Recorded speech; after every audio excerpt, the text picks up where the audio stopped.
evening, everyone, and welcome to Rosen Sports Sunday live from our Channel 4 newsroom. Well, look at the bright side. The Vikings were 14 seconds away last week from being 0-2 tonight instead of 1-1, like everyone else in their division. From our perspective and the perspective in Vegas, the Vikings blew a great chance to win a road game against an undermanned Colts team. We should have really looked at it this way. The Colts were excited to play a team which only won 3 games last year, so they were confident. It only seems like Adam Vinatieri has been kicking game-winning field goals since the Colts were in Baltimore. A 53-yarder with overtime lurking was child's play for him. The only problem of late, Vinatieri has been needed in Indy as much as a closer in the bullpen has been needed for the Twins. But let's face it, the Vikings were fortunate to have a chance of somehow pulling this one out today. That's where we sit right now as we start our program tonight. We welcome Viking radio analyst Pete Bursich, as always, back from Indy, where we heard the term shot ourselves in the foot a lot in the post-game comments today, Pete, by the Vikings. Yes, costly penalties, going to first 54 minutes without a touchdown, allowing a couple long completions at the end of the game would constitute shooting oneself in the foot today. Yeah, and I think what we've seen out of the locker room is that the offense needs to start faster. And that's one of the things that they've said about themselves. And the second thing is the defense has to make a big stop at the end of the game. And we saw it last week with the big pass, for a touchdown. And then today we saw it with the inability to slow the Colts down with just a few seconds left to go in the fourth quarter. As you're calling the game up there, what bugged you most about the performance of the Vikings today? One of the things that bugged me the most, I think, is and we'll see, is on Jared Allen's penalty, on Andrew Luck's pass right before the end of the game to Avery, is just when Jared Allen's coming underneath, there's just no one covering for him. So the quarterbacks are just free to escape, and there's just nobody in their face. That was one of the things that bothered me the most because it's so easy to correct. Yeah. The other thing, too, is our offense. I think their inability to really get deep. Ponder was scrambling, buying some time, did a really nice job of that. And then down the field, Rudolph Carlson covered by corners and safeties. There's just no options for him down the field. So he's doing the right things. He's extending the plays. He was sacked 4 times, but he still had opportunities, but just nothing explosive out of our offense. And by contrast, Andrew Luck was also buying time running around back there, and he certainly looked like the part of a #1 draft pick who's only going to get better as the years go by. There's really not a lot of pressure on him right now because they know he's the answer for the long haul. No, he was much more efficient than he was a week ago against the Bears, no question about it. A lot of that underneath short control passing game, but Bruce Arians, the offensive coordinator, has taken that Pittsburgh, the plays that he ran at Pittsburgh, where you run fake, keep 9 guys, 8 guys in the block, and then take a shot deep. And Antoine Winfield, unfortunately let one get caught right in front of him. So that was really the big play of the game, I think. It really was. We'll get to that right now as well. The Vikings took the opening kickoff, really had a nice drive. We started the run really well, but it resulted in a 51-yard Blair Walsh field goal. Luck and the Colts did one better on their first drive, Pete. And Donnie Avery got behind Antoine Winfield. And this is the player you're talking about. Luck was on the money here. Right. You have all that protection up front, and then you had the deep crossing route to suck in the safety. And Antoine Winfield's one-on-one with Avery. And unfortunately, Antoine got a little bit underneath it. And here's what Luck learned from a week ago. This is the only place that the guy could catch the ball was his guy. Yeah, that's right. And the Colts have really, they invested heavily for the 4 first picks were on offense. It's one of the tight ends right there. And so they're counting on that offense to get better. Percy Harvin was everything again today.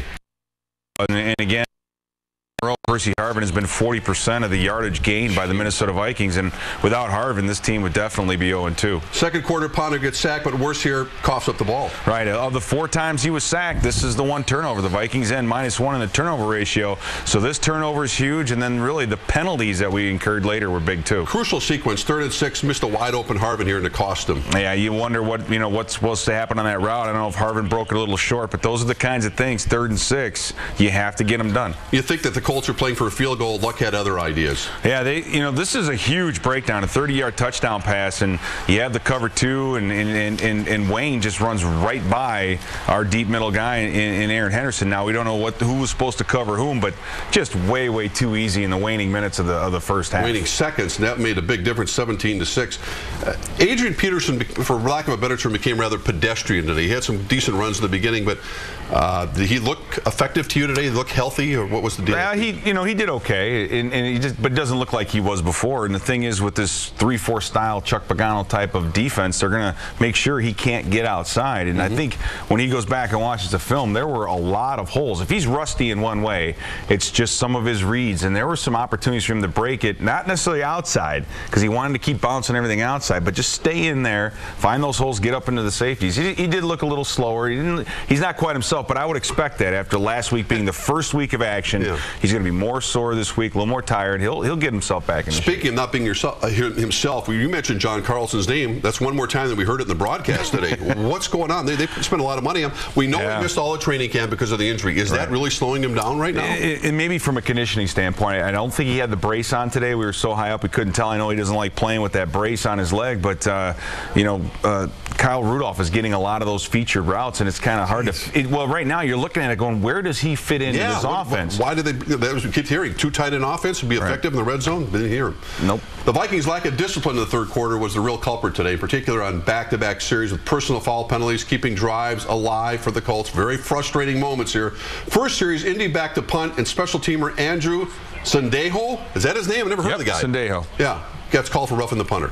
And it's a rough call. The one thing that bothered me about this call was that the referee was back there, and he didn't throw the flag for seconds. He took a long look at it. Jared Allen not happy about this call. He said he just tackled him as he was going out of bounds. He barely touched him coming out of bounds. He hit him outside. I mean, by the law, I mean that's technically hitting out of bounds. But that's the same kind of thing that happens later in the game that allows them to get the winning field goal. That penalty cost him Vinatieri with a 45 years, 20-6 because of those penalties. Fourth quarter, Percy Harvin, all blood and guts, 15 yards to the 22. His calf kept tightening up. He kept getting cramps today. Right. He's, it's surprised his back isn't hurt from carrying, so much around with him. But he's, he did everything today and returns the whole bit. It wasn't a surprise to see him lock up like this. He left it all on the field. After going 54 minutes, the Vikings get a touchdown and a couple of stretch that thing out. A couple lucky bounces here. Fourth down, otherwise the game's over here. Yeah, Corey Redding getting his paw up and bat down another ball off of Rudolph and into Stephen Burton's hands. So I'd rather be lucky than good, but credit Stephen Burton with being in the right place at the right time. And you're thinking maybe this could actually happen as we look at it again. This is really, usually you see one tip, not two in a situation like this. This turned into kind of like a scrum, like a hockey game. A couple assists and a goal by Burton. Rare mistake by Andrew Luck. 3rd and 5. He goes backwards, a sack by Everson Griffin for a 22-yard loss here. Right, and the Colts played all day with 4 of their 5 starting offensive linemen out. We only got to them 2 times, but that was a big play. And the Vikings tied it up almost maybe too quickly here. Pondered a wide open Kyle Rudolph. Well, I mean, when it's come to scoring touchdowns, you need a touchdown. You have to get it. But Rudolph, nice to see him catch a touchdown pass. We've seen this movie before. You tell me what happened on this play. Well, here's the same thing. You have, this play before that was when he escaped, but we had a zone dog coming from the top of the screen. It was picked up very well. You have Everson Griffin dropping out in the hook zone, and Wayne is going to get behind that every time. Well, karma comes back to bite you here. Vinatieri, the 53-yarder. And it had plenty to spare on it. We've seen this guy do this for decades, it seems like right now. And there's Andrew Luck celebrating his first win. 23-20 to file Indy. After the game, the comments from head coach Leslie Frazier and some of his players reflected the key points of today's loss. We just got to find a way across the board to play better early. And offense, defense, special teams. We're digging ourselves a hole. Like the way we're fighting, like the way we're competing. But we got to go back and just see what we're doing early on to get a little bit more consistent play throughout 4 quarters. So we have to figure out a way to start fast. That's 2 weeks in a row now that we haven't executed early in the game. So we got to figure out a way to play 4 quarters of football fundamentally sound, and hopefully we can do that next week. I'm obviously proud of the way we fought to the very end. I think it's a testament of how tough this team is mentally, but we just got to come out and firing on all cylinders in the first half. And, like I said before, it comes down to execution, and we didn't execute. And we just got to get better. To get a win was something I've really wanted for this team. I know for me personally, I think it's nice. We don't have it looming over ourselves for the next game. And very proud to be associated with this franchise. Andrew Luck has a lot to celebrate tonight. The Vikings, meanwhile, 2nd week in a row. Christian Ponder can say what he wants with the 2nd week in a row, Pete, where the Vikings were slow out of the gate. You just can't have that happen. Let's find out again this week what some of my Twitter followers have in their question box for Pete Burstich. Someone wanted to know about those shorts you wore a couple weeks ago. I told him that you burned them, but let's get to the real questions here. You wear them to bed at night. What are you talking about? Of course I do. Oh, sorry. Here's our first question. Why are they using Harvin and Rudolph at wide receiver, basically. Isn't that getting kind of predictable? Who knows everyone else? Yeah, it is true, and I think one of the things, it's a good point, is early in the game when Percy Harvin caught that first swing pass and Bethea was right on him. So I think the defenses now are looking to take away number 12, but he's so versatile. You can't plan for all the different spots that he goes into. And I think the other part of it is with the tight ends, multiple tight ends, you can run a 3-wide or a regular pro-style offense with a tight end at wide receiver. You try to bait the defense into putting in their heavier personnel and throw the ball against them. So it's a versatility. It's kind of a shell game that they play with the tight ends and personnel. Well, Jerome Simpson's still 2 weeks away. We're not quite sure what kind of impact he's going to have, but it can't hurt given the way they can't stretch the field right now. L.A. Clavin wants to know, is it time for the Vikings to retire the Tampa 2 defense? The so-called prevent defense, which didn't prevent much of anything when it really counted today. No, and the thing about Tampa 2 is when it's well executed, it's really a pretty solid defense. It's based on testing the patience of an offensive coordinator making the throw short. But when you leave somebody go wide open, like Wayne, Reggie Wayne, right up the seam, it's just too easy. So too many mental mistakes. It's not a hard coverage mentally. It's more based on how physical you're and how good of an athlete you have. But when you're blowing assignments like that in a base coverage, that's a problem. Yeah, it was a big problem today. And meanwhile, our last question. Why does the Vikings offense only move in the hurry-up mode? We've had this question, I think, for decades over the years. The so-called, 2-minute drill. Why don't they just run it the whole game? That's the only way that we were effective today. Well, you heard the players lament about the, starting faster. Last year we couldn't finish. Now we can't start. But really, it was penalties on those first couple drives that really, really killed us, moved the ball back. And so you have to play cleaner. You have to eliminate that stuff. Pack a lunch next week. The San Francisco 49ers and Randy Moss coming to the Dome next Sunday. Everyone's 1-1 in the NFC North, at least for the next week or so. Thanks, Pete, as always. We'll see you after the 49er game. Coming up next here on Rosen Sports Sunday, stay with us. We'll talk to former Gopher and Colt tight end Ben Utecht about how things are going post-career with his singing endeavors and a big event he's involved with next weekend. Stay with us.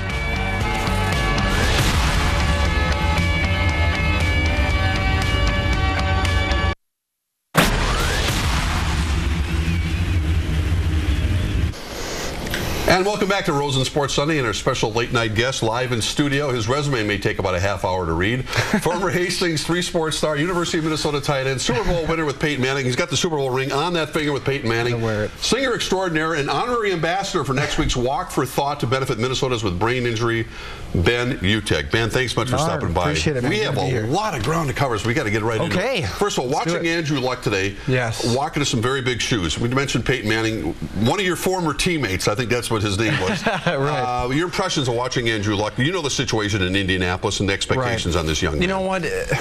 He improved, and that's what people in Indianapolis wanted to see. And I think that he stepped up today and showed Indianapolis what they're going to get. And to really come out as good as he has the past two games, I think is very exciting for that city. A smart kid, to say the least. Peyton, as we all know, has moved on to Denver. He's automatically made them kind of Super Bowl contenders. Does anything this guy do surprise you at this point of his career? You know what? I've never been surprised. I've backed him ever since he went to Denver, and I knew that this was going to happen. Peyton's never made a decision that he couldn't back, and when he came back to play, I knew that he knew he could come back to play, and clearly we've seen that. Well, it's the same new system, same old Manning. Former Gopher Eric Decker probably can't believe what you couldn't believe, that he's catching passes now from Peyton Manning, which is the feeling you had when you were with the Colts. And it's just an amazing feeling. I'm so happy for Eric Decker because he's going to have an opportunity to really take his potential to another level. I think he's, Peyton's really going to give him an opportunity to become really one of the top receivers in the NFL, which is it's exactly where Decker needs to be. The question everyone has about Peyton, can he physically handle the rigors of a 16-game season with the next situation that really no one knows about? You know what, though, Mark? He took a couple of big shots in that game and popped up with a smile on his face and went down and threw touchdown passes. So I'm convinced he's back for the long haul. He's got a number of years in him. He's great for the game. He does all the endorsements, but he backs it up, and he's watched his younger brother win a couple Super Bowls. He's got the ring. You got the ring. He's not a bad pitch guy either on TV. He does a pretty good job. I'm going to go buy a Buick because of this guy. No. He can sell you anything. Next Saturday, let's switch gears here. We'll talk more football in a minute. You will be leading your own walk team for the Minnesota Brain Injury Alliance in the 11th annual Walk for Thought at St. Paul's Como Park. Our good friend Pat Marciniak organizes this to raise money to benefit Minnesotans with brain injuries. People may be familiar with your concussions that you suffered over your football career, which forced you to retire. But this cause, as you know, Ben, affects so many others who have brain injuries not related to sports, and it's a great opportunity for people to get involved. You know, it really is, and that's the injury that ended my career. And so I've become a huge ambassador for this and partnered with the Minnesota Brain Injury Alliance, and they do such a great job to create awareness and education. And you're right, it's not just sports. It's people in the workplace. It's our armed services coming back from war who are experiencing brain injury. My cousin Megan had a brain cancer and has had to work diligently through rehabilitation for her issues. I mean, it covers many people, and we need people to understand that. There's over 100,000 Minnesotans living with a brain injury. Last year, they raised over $121,000 with over 2,200 walkers. So here's what you need to know about next Saturday's walk. Let's hope the weather will cooperate. Walk for Thought. It's Saturday, September 22nd, Como Park in St. Paul. At 10 a.m. the walk starts, and you got your own team, so all organized and ready to go. Huh? We're organized, ready to go. We're going to be there again. Yeah, I might even wear my cleats. I don't know for sure. I still have my Colts uniform too, but I have a feeling if I wear that, I could get run off the path. We could probably talk for a long time about the whole concussion issue. We were just reading an article of Jim McMahon in this week's Sports Illustrated as well. Yeah. When you had it happen to you, really people weren't even talking about it as much. How serious is this thing going to be down the road? Very serious. Yeah, and you know, my injury came really on the verge of when this became the biggest injury in sports, and we've learned so much since. And you know, you read stories like Jim McMahon, and these are the kind of consequences that are happening to players across the board. I'm 31 years old, and I've experienced some of the consequences that you're reading about in some of these stories, and it's something we need people to understand is a very serious injury because it affects your mind, your personality, what makes you. Yeah, and it's going to affect a lot of parents' decision. We've seen that already as far as they want their kids to play football. Like I said, we could spend a half hour on it, but let's talk some more football on the field right now. Absolutely. Jerry Kill's Gopher football team is 3-0 after a 28-23 win over Western Michigan. The backup quarterback Max Shortell came on after senior Marquise Gray suffered that ankle injury, and his pinpoint passing made all the difference. And it seems as if, Ben, and you've watched this team for quite a while, Shortell's a true pocket passer. Walk-on receiver A.J. Barker caught 3 touchdown passes.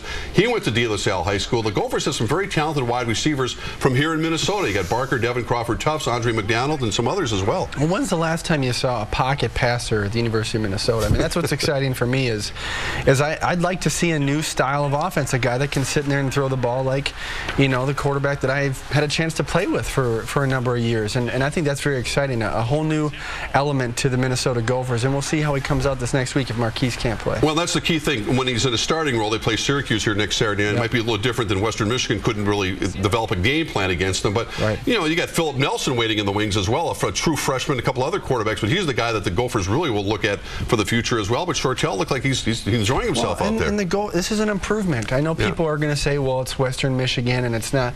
But it's an improvement, okay? And that's what we want to see out of our new coach, out of our new players, and we want that to continue, and I know it's going to. You think this team can and will, with under Jerry Kill, with his staff, can compete in a Big Ten that's down right now? Well, you know, from what I've talked to from people on the inside, they say that practices have never run more efficiently in the last 10-15 years at the Minnesota Gophers. And so I think that the fact that there's such a cohesiveness with this coaching staff is really going to pay dividends in the years to come.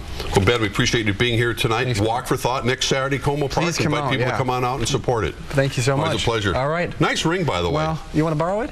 I'd love to. Okay. Thanks so much, Ben Utek. And good luck with the singing career. I appreciate it. You got a contract, don't you? Got it all going? It's coming up, yep. It's fantastic. The Wild and the rest of the NHL players, I don't know if you heard this or not, they're locked out for the second time in 8 years. We'll weigh in on the season that appears to be, as they say, on thin ice, coming up next.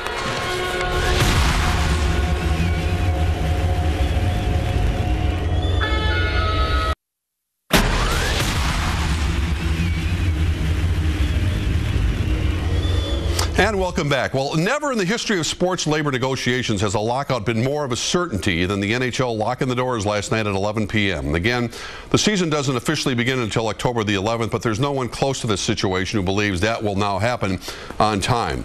The Minnesota Wild issued this statement today, quote, "We appreciate the continued support of our fans, business partners, community partners, and employees as we work through the challenges caused by the expiration of the collective bargaining agreement and potential delay in the start of this most promising season. At the same time, we support the league's position and trust our NHL negotiating team is looking out for the long-term interest of the game." Long-term interest of the game? What about the short-term interest of the fans who get hosed every which way for a sport that needs each and every one of them? 8 years ago, the entire season was canceled. The NHL owners, at least a lot of them, so wanted this lockout to happen. They just can't help themselves. So this is the result. Remember the buzz that was created when the Wild signed Zach Parise and Ryan Suter to a couple of those $98 million contracts apiece? Yeah, the league is going broke, all right. Some NHL players have already said they'll play in Europe. Stay tuned for ticket refund announcements to come in the coming days. We'll be right back.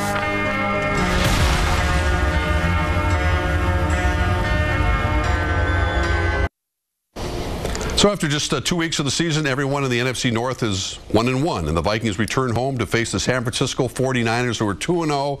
Next Sunday will be the first time the Vikings will be underdogs, big underdogs. They have an opportunity to make a statement. Are they capable of doing so? Not many people probably think so tonight. We'll thank our guests tonight as well, Pete Bursich and Ben Utek, and of course, thank you so much for staying up to watch Rosen Sports Sunday. We'll see you again next week. Good night, everyone.